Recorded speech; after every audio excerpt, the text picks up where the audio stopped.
Welcome to the PharmaSource podcast. Today's episode is an interview with Eduardo da Fonseca, Head of Supply Chain at Bioeq, a new biosimilars company. Following a career working for large global companies such as Nestlé, Roche and Acino, Eduardo took a more entrepreneurial route by joining Bioeq as employee number one, right from the very start of the company's inception. In that role, he's built up their value chain from raw materials to the delivery of finished products, building a network of external partners and building internal teams to get them to where they are now. I started off by asking Eduardo how it all began for him. I studied industrial engineering and management. I was influenced to that career choice by the fact that I grew up next to a manufacturing facility where I used to work during the summer holidays as a teenager. So I got really interested about managing an operation end-to-end, a manufacturing and supply operation. So after graduating, I joined effectively Nestlé. I joined their performance improvement team, which was a special team because we were, out of 12 months in a year, we were traveling 11 months. So we're almost never at home. It was truly living out of a suitcase. And we were going from factory to factory or warehouse to warehouse, doing lean projects, performance improvement projects. So it was a way to start. First, it was great because I had no family obligations. I was a young man traveling through the world. It exposed me basically to all continents. It allowed me to see how more or less the same product is produced using slightly different solutions that are adapted to the local needs, to the local infrastructure, and to the local culture. So it also helped me to understand how to work in a very large organization, how to do stakeholder management, how to work in a matrix. Especially, it allowed me to understand that you can find excellence anywhere in the world.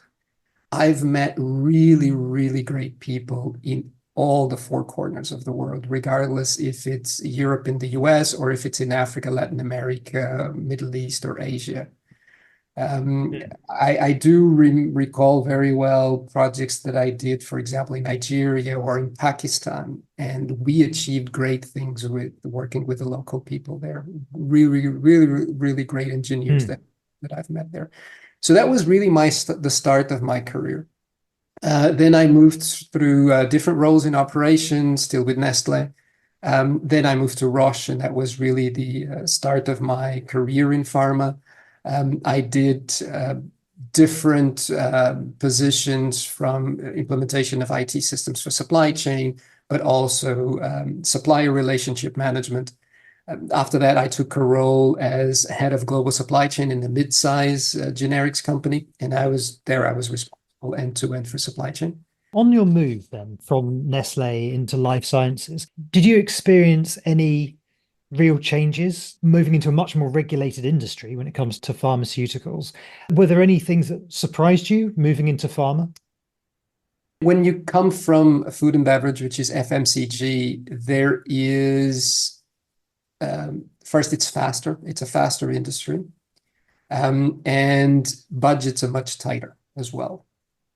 When you move to pharma, you have, as you said, a real focus on the regulations because it's a lot more heavily regulated, which also means that it tends to be slower, but also more precise. So yes, there is a change. There are skills that you can transfer from one industry to the other, definitely.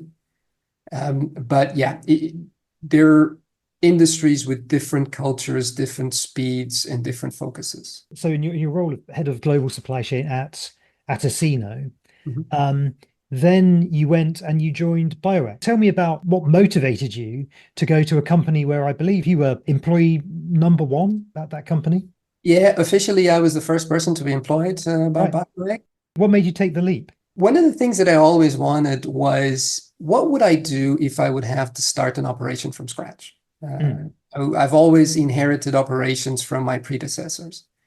And I was offered the probably once in a lifetime opportunity of doing exactly that. And that's why I accepted to join Bioeq. it's a little bit of a step in the dark in the sense that you don't know how it's going to work out. You don't know what's coming ahead of you. But that was 5.5 years ago. And today, looking at it, I think it was really the right decision. I was indeed the first person to be officially employed. And back then, soon after, we were two people. So I was basically tasked to create the operation for procurement, manufacturing, and supply. So basically, how do we manufacture and supply the product? And my counterpart in commercial, he was more figuring out, so how do we sell the product? So we were basically just the two of us at the beginning, and we had to basically do a bit of everything. So we had many hats. At that time, I've done quality, I did legal, I did IT, so finance even. So it was really this startup culture and the startup mode where you don't really have a job description. You have a goal, and your goal is you need to organize an operation so that you can launch a product in the market. So you have to do whatever it takes. Between the two of us, we had to do whatever it takes. Going into a very entrepreneurial role then. That is correct. It was extremely entrepreneurial. At that very early stage, what was the vision of Bioeq as a company? What was it you were setting up to do? One of the advantages of working for a small company is that the vision was very clear. So we had a product that had already been developed, and our goal was to organize the entire operation to introduce this product in the market and to launch it and wrap up the operation. So because our goal was so well defined for us, it was very beneficial, and we were basically having to put everything around that goal in order to achieve it. And that was been the strategy from day one. It was also clear that we had to, of course, start with the bigger markets. And so our geographic strategy was also rather clear. Today, we're, of course, then progressively rolling out to the rest of the world. But that was the main strategy of Bioeq. Of course, that was more the commercial strategy. So we out-licensed the product to other customers. From a manufacturing and supply strategy, we decided not to vertically integrate. So we decided to be a virtual manufacturer and to rely on manufacturing partners for our product. So I think these three elements made the essence of the strategy at Bioeq. So launch this product in these specific markets, have an out-licensing strategy in terms of commercial distribution, and then have an outsource strategy in terms of manufacturing and supply. Over those last 5 years or so, how has the company grown around you from 2 employees to how many now? So we're about 20 employees. It was interesting because one of the things when you set up a new company, one of the things that you have to be clear at the beginning is what kind of culture do you want to have for your company? And probably this definition of culture is not something that you write on a document and then you spread it around the office. It's something that you have to have clear in your mind. And then when you do certain decisions, such as hiring decisions, you need to take that into account. But you also have then to live that culture yourself. And as soon as you see that some individuals are having behaviors that are not in line with the culture that you want to have for the company, you need to also act very quickly to give the message that there are some behaviors that, for example, are not acceptable and not part of the culture. So I think a lot of building up the team was building up that culture. And that was certainly a very good learning. And I think we were also quite successful in building up the culture. So today we have a lot of diversity, even in such a small team. We have more than 10 different nationalities. We have a board of directors that is 50-50 in terms of gender balance. The supply chain team is also 50-50 in terms of gender balance. So this is one of the elements of our culture is diversity. Focusing on competence and experience and the value that people add rather than where they come from or the nationality or skin color or any other characteristic of the individual. Very interesting. Culture's an important part of it. How else would you say the supply chain function has changed and had to grow? For example, How many external suppliers are you working with right now? At the moment, we have, in terms of external suppliers, between suppliers and contract manufacturers, we have about 15. Hmm. So again, it's not an immense operation, but we have a very large dependency on our partners. Because we are a virtual manufacturer, we don't have our own manufacturing operation. The way that the team grew, of course, at the beginning, because we're alone or we were only one or two people, we basically decide and execute ourselves. And as the team grows, you become in a role where you're more giving instructions and you're developing the team in order for them to make those daily decisions. That was where, again, our decisions in hiring could make that work a lot easier or a lot harder. And there was a moment when we really had to move from a all hands on deck type of approach to a much more structured approach where you allow the teams, you train the teams so that they're autonomous and they can make decisions by themselves. And then you get involved only when you have to define the strategy or when you have to collaborate in the resolution of a problem that became very critical. It's clear how, in your virtual model, how important it is to work with the right partners. How do you tend to go about finding those partners, identifying the type of suppliers that you want to work with? One of the elements that is very important is when we choose a manufacturing partner, for example, we need to make sure that they will give the right priority or the right focus to our business. Being a small company, sometimes it's difficult to get that priority inside the CDMO. We're a small account for them. They have much bigger accounts. And of course, it's natural that they focus on those other accounts. So from day one, when we select the manufacturing partner, we try to select a manufacturing partner that can have a common strategic interest with us. So our product and our operation is also of some degree a strategic importance for them. So this could be an established CDMO that is not yet manufacturing our type of products, and they want to expand into our type of products. So we would be basically either their first or one of their first ventures into that area. They will definitely be motivated to making it work.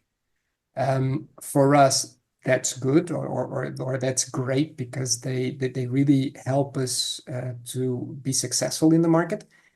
On the other hand, of course, there's always a risk because they might not be the biggest experts in that arena. So once we select the CMO, we highlight or we agree together with the CMO what are the benefits and the risks around our operation, and we make it aware between both parties that it's probably not going to be the easiest path forward, but we are together in that path forward, and we are both committed to that path forward. And one that type of relationship is established, then you can almost solve any problem that comes your way, or at least the majority of the problems that come your way. It's interesting because I think most of the time there seems to be an assumption, I think, that from the pharma or biotech's point of view, you get to just choose the person. It's a transactional relationship almost, and it's down to you to choose who you want to work with. But at the recent ISR report that came out as part of the CDMO Leadership Awards, there was a stat in there which I thought was quite interesting, which was that the average quality rating among large pharma companies is more than 4 times higher than the average rating from smaller pharma companies. So there's a real dissatisfaction from the smaller pharma companies with how they're being treated by contract manufacturing. It's not a question that generally gets asked that much, is what's in it for the CDMO? But I guess that's an important question. I think that's a crucial question. At the end of the day, we're not buying a service, we're establishing a partnership. There has to be interest for both partners. Otherwise, one of the partners will say, what's in it for me? And then they will walk away. Either they will walk away formally and stop supplying you, or at least they will walk away in terms of prioritization and motivation to work with you, which is on paper, they still work with you, but they don't put neither the best people on your account, they don't invest the resources for your account. And then it will be very difficult for you to improve your operation with a manufacturing partner that sees no interest for them in that operation. How do you do that? You mentioned finding a common strategic interest. What else would you say would make you a partner of choice? I think one of the things that we need to understand is that the CMO also has struggles on their end, and they also have an operation to manage. And the easier we as a customer make the operation of the CMO, the more they will be motivated to work with us. And this goes from strategic topics to very detailed operational topics. So we as a customer have to understand that we also have to be disciplined. So we need to provide forecasts on time, purchase orders on time. We need to provide our technical documentation on time. And most importantly, we need to pay our bills on time. If we don't do this very basic activities in a disciplined manner, this will create many issues for the CMO, and they will be less motivated to work with us. Yeah. So it already starts from there. What's next for Bioeq as you look forwards at 2025 and you start thinking about how you're planning for the next couple of years ahead? What's on your horizon? So at the moment, so we have a product in the market. In one presentation, we are expanding our geographical reach to other smaller markets, but it's a global launch. So we want to cover as many markets as we can in order to bring this product to as many patients as we can. And we, of course, are doing some line extensions so that we can also improve our product in years to come. This is our focus, let's say, from a strategic and commercial perspective. On the operations perspective, we are stabilizing our operation after the initial launch. We are building robustness in our operation, and we're also being more competitive. So reducing our manufacturing and operation costs so that we can be also more competitive in the market and reduce the burden to payers and patients. When you look at your portfolio, you're competing with some very big players, aren't you? Some very big, large pharma companies. How do you do that? How do you compete from a small company against such large players? Well, one of the things is, so we're a biosimilar, so we had to be very disciplined in having a product that the product itself can compete with the originator or with any other biosimilar. Then we have to be sure that we can supply. We do have some competitors, and we look at some of our competitors and we see that there are fluctuations in their capacity of supply. We, Bioeq, fortunately have been able to set up a manufacturing network that we've never had any stockouts or any supply disruptions that we could not manage in a timely manner. I think that has been important to be at least at par with big companies, which probably have more resources to make it happen. But there we were able at least to be at the same level as them.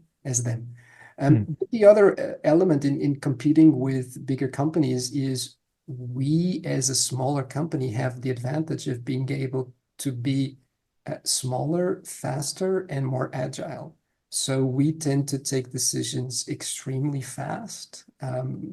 Basically, within 1 or 2 phone calls, we can make a very large strategic decision for the company, which in a larger company would probably take many months. That's why whenever we see an obstacle in the market, we're able to pivot quite quickly and find a solution quite quickly across all the areas of the company. So involving regulatory, quality, manufacturing, logistics, and commercial. Basically, we all gather in an office and we make a quick decision, and then with a phone call, we have the support of the investors for that decision. I think that is definitely an advantage that we have versus a large company. Very interesting. The market's changing, shifting quite quickly at the moment in various different directions. What's front of mind for you about particular market trends and how it's going to be impacting your supply chain? So being in the biosimilar business, one of the this has already, of course, happened with generics, and it's also expected to happen with biosimilars, is when you launch your biosimilar, especially if you're the first biosimilar to launch, you're able to have a price that is, of course, lower than the originator, but still high enough to basically cover your manufacturing costs.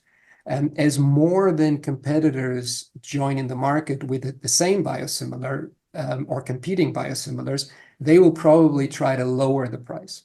And this will, of course, create pressure on your cost of goods. So you have to be always in front of the curve to be able to optimize your operation and lower your cost of goods even before the price in the market goes down, because historically that's the normal evolution of a biosimilar. So that is, from a, let's say, commercial standpoint, one of the biggest impacts in our supply chain. Another impact is, as we grow and go into other geographies, we start adding complexity in terms of number of presentations, number of SKUs, but also the regulatory variations. Where in the past you wanted to do a regulatory change and you only had to think about EMA and FDA, now you start having to think about all of these different agencies in different countries which have different approval timelines, different requirements.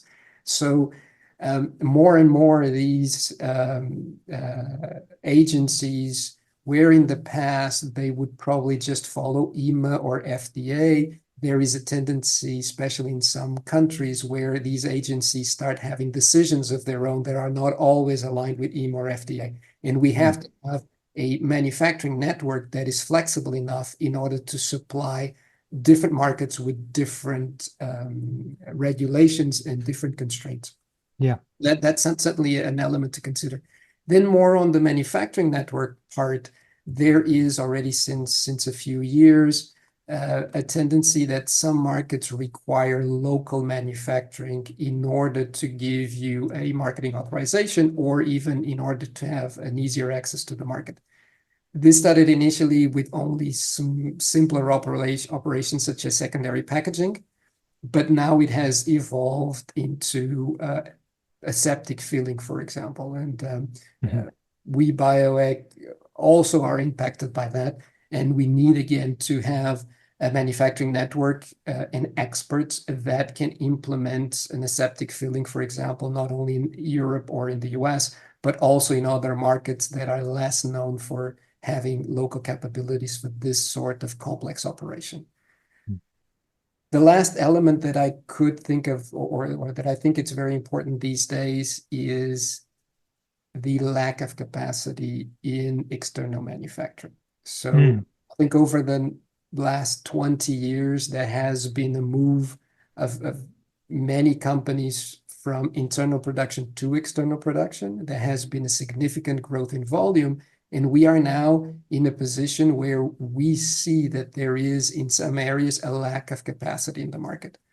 This capacity takes many years to build up. So it has to be an investment from CDMOs for many years. So it's not something that you can change quickly. And what you see in the market is many different pharmaceutical companies competing for the same capacity. And you even have, as you saw, some companies just buying the entire CMO in order to access that capacity. For us as a small company, of course, that's something we cannot afford.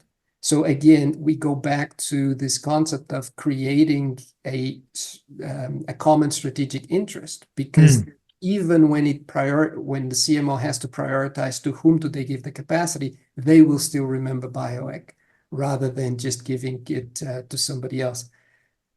This is, of course, impacting the availability of the capacity, but even the terms of the contracts. So more and more CDMOs want customers to have firm commitments for longer in the future. If you have a stable product or a long shelf life, of course, you can 1 year upfront already commit to all the manufacturing slots of the next year. But if you're a young, agile company and your volumes are significantly unforeseeable, then it's very difficult for us to make those commitments. And also, if the volumes don't come and we need to have a take or pay approach, that financial impact for us is huge. For a much bigger company, they probably can accommodate that financial impact in a much easier way. And this is again where whenever we start talking to a new CDMO, we have to explain to them our business model. We have to explain to them what's in it for them by following our business model. And then the CDMOs, or at least the CDMOs we've been successful with, they start understanding, and they also understand that we need this flexibility. Mm-hmm. Now, flexibility and capacity, it's a two-way street. So we ask a lot of flexibility to our CMOs, but then we also have to provide flexibility to our CMOs. So for example, we have cases where the CMO has committed to a specific manufacturing date, and then a couple of weeks before, they give us a call and they ask if they can swap the dates. And of course, we try to provide that flexibility as much as we can, because again, we always want flexibility. So we try also to give flexibility to our CMOs so that they can service better their other customers. Again, we try to become a customer that is easy to work with for the CMO, so that the CMO keeps on being motivated to work with us. Yeah. Fascinating. One final question. What inspires you in your work and has helped you over the years? If I would give any piece of advice, is try to learn from your experiences, try to be experienced to different realities, and then seek out different elements. Don't stuck just to one. Mm-hmm. So in my case was doing an executive MBA, but I also did trainings on how to be a QP in quality, for example, even if I'm not quality. So exposing myself to different types of knowledge that can then complement the experience that I have from the past. It has been fascinating. Thank you so much for your time today, Eduardo. I really appreciate it. Thank you very much, Luke. Over the past year, we've interviewed more than 100 experts in biopharma outsourcing. So we thought it would be useful to distill all those best practices into Outsourcing Fundamentals, an online training course that gives you and your team a foundation in successful outsourcing. Take this course for a comprehensive overview of the key trends shaping biopharma outsourcing. Over 4 hours, this course will give you 10 modules of expert insights and case studies including vendor selection, contract negotiation, quality oversight, tech transfers, and more. Each module comes with helpful resources, interactive quizzes, and a certificate of completion. Listeners to this podcast can get a full £100 off by using the code POD100, that's POD100, when you get to the checkout. To find out more, head to pharmasource.global/fundamentals.